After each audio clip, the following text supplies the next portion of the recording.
Jason जे लतीफ़ जे शागिर्द जुदोजहद केतरनि सालन का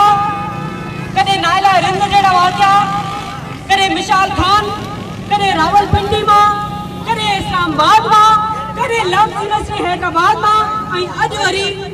निमिरता जड़ा वाक़या असांजे अखियुनि जे साम्हूं अचनि था। असांजा वालिदैन पंहिंजे हथनि सां पंहिंजे बचनि जा लाश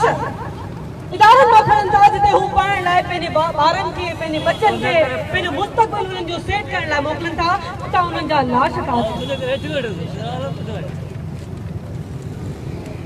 असां सम्झूं था अहिड़ा जॾहिं बि वाक़िया थिया आहिनि तव्हां नज़र घुमायो उन्हनि सभिनी वाक़िया ते नायला रिंद खां वठी निमिरता ताईं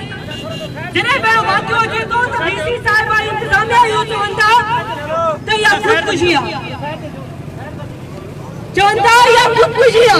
उन्हनि खे आख़िर केरु थो ॿुधाए त इहा ख़ुदकुशी आहे। न रिपोर्ट थी अचे न पोस्टमार्टम रिपोर्ट थी अचे न जुडिशरी जो अञा लेटर मस आयो आहे 2 ॾींहंनि खां पोइ त उतां इंतिज़ामिया थी चए त इहो सिधो सो ख़ुदकुशी आहे। असां चऊं था जॾहिं त हुनजो भाउ निमिरता जो भाउ रड़ियो ई वाक़ा करे थो त मां पाण ख़ुदि डॉक्टर आहियां मूंखे ख़बर आहे त ही जेका निशान आहिनि जेका हुनजी बाहि ते निशान आहिनि उहे मर्डर आहे वो खुदकुशी ना है पर पोइ बि इंतिज़ामिया असां सम्झूं था इंतिज़ामिया मुलविस आहे। ही जेको सिंध सरापा एतिजाज आहे इहो सिर्फ़ु निमिरता लाइ न आहे उनजे अॻियां अखियुनि में नायला रिंद आहे उनजा केतिरा ई बच्चा जेका इदारनि मां इहे लाश खणी अचनि था उन्हनि सभिनी जी कावड़ असांजे हिते सभिनी वेठल भाइरनि ऐं भेनरुनि जे दिलि जी उहा कावड़ आहे छो जो असां ईंदड़ आए ॾींहुं पंहिंजा लाश पंहिंजे ॿारनि जा पंहिंजे बच्चनि जा जेका ॿार परे परे खां हॉस्टल में रहनि था छा तव्हांखे ख़बर आहे त उते उन्हनि सां कहिड़ो वर्ताव करे वियो थियो। कल्ह जॾहिं असां चांडका में हुआसीं त असांजी भेणुनि असांजी नियाणियुनि पहिरियों दफ़ो रड़ियो ऐं वाक़ा थिया इहो चयो दादी असांजे वॉशरूम में खिड़की न आहे मां जॾहिं विझण वेंदी आहियां त ॿाहिरां असांजी हिकु छोकिरी बीठी हूंदी आहे। यकीन कयो उहे इहो बि चवनि पियूं त जॾहिं निमिरता सां इहो वाक़ियो थियो त असां वटि का एम्बुलेंस न हुई असां रड़ियो ई वाक़ा कयूं त बाबा केरु त अचे त असांखे एम्बुलेंस असां पंहिंजी भेण खे किथां खणी वञूं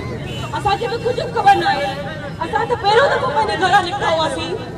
पर हीउ जेको असांजे अखियुनि जे अॻियां वाक़ियो पहिरियों पेश आयो आहे असांखे ख़बर न आहे त असांजी पंहिंजी भेण खे असां खुलनि ताईं खणी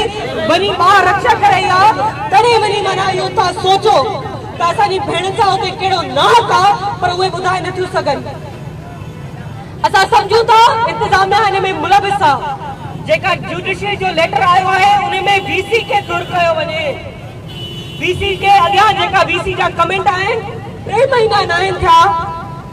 त असांजी भेणुनि लाइ या वीसी साहिबा अनीला रहमान चए थी इन्हनि जो कैरेक्टर ख़राबु आहे चैनल ते चए थी मीडिया में चए थी त असांजूं भेणियूं जेकियूं असांजूं नियाणियूं हेॾो परे परे खां उन्हनि जे हॉस्टल में रहियल आहिनि उहो उन्हनि जो घर आहे उन लाइ चवनि थियूं उन्हनि जो कैरेक्टर ख़राबु आहे।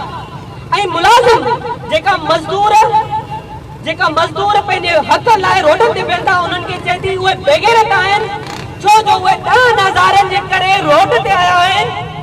मां उन्हनि खे ॿुधाइण थी चाहियां त मैडम साहिबा तव्हांजे मेकअप जेको तव्हां लॻायो था इहो 50,000 जो ज़रूरु हूंदो पर इहे असांजा मुलाज़िम 10,000 में पंहिंजो घर हलाईंदा आहिनि पंहिंजा बच्चा पालींदा आहिनि। वरी जेको रिसेंटली वाक़ियो थियो आहे ताज़े ते वञी उन सहाफ़ियुनि खे चमाट लॻाई आहे उहा वीसी हिकु बदतमीज़ औरत आहे जंहिंखे ख़बर न आहे त मुलाज़िमनि सां पंहिंजे बच्चनि सां साफ़ सां हिन मुआशरे जे जंहिंमें रहंदड़ माण्हू आहिनि उन्हनि सां कहिड़ो वर्ताव कयो वञे। छा ईअं वर्ताव थियो आहे पंहिंजे बच्चनि सां छा उन्हनि खे ईअं मरंदे छॾे पंहिंजी धीउ किथे हुजेसि छा उनखे ईअं मरण लाइ छॾे ॾियां पंहिंजे लाइ वॾियूं गाॾियूं गाॾियूं थी वठे पंहिंजे लाइ करोड़नि जूं पर 7-8 लखनि जी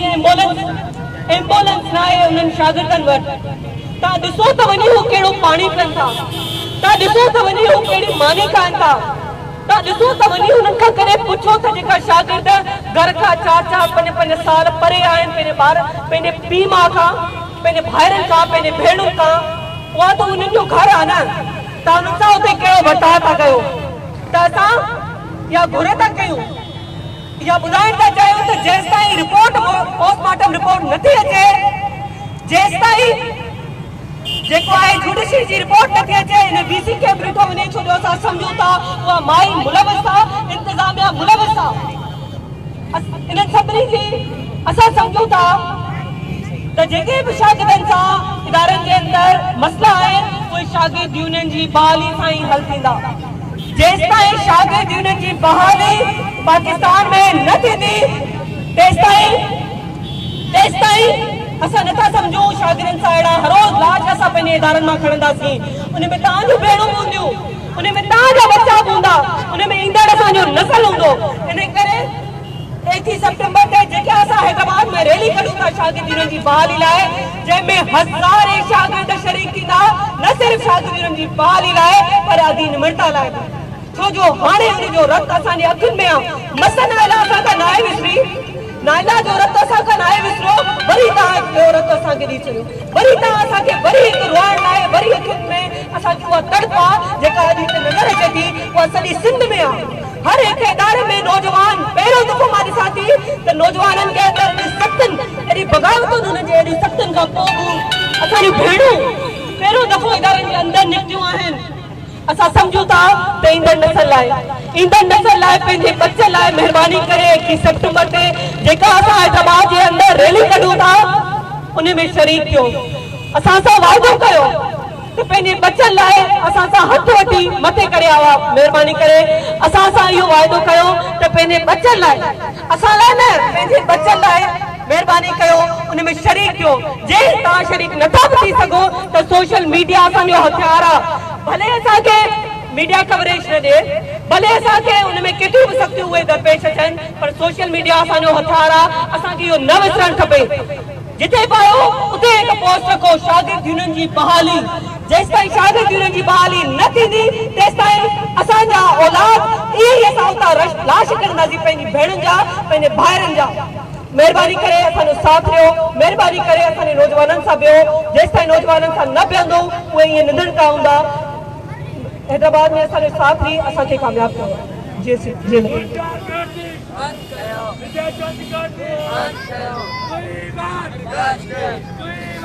दोस्तों ही अभी सिद्धू नवाज़ घाघरो जे पंहिंजे ख्यालनि जो इज़हार कयो तव्हां सां मुखातिब थियण जे लाइ मां GSN महाज जे मर्कज़ी अॻुवान जावेद उमरानी जिन खे चवनि उहो अचे ऐं तव्हां सां मुखातिब थियो तुंहिंजो देश मुंहिंजो देश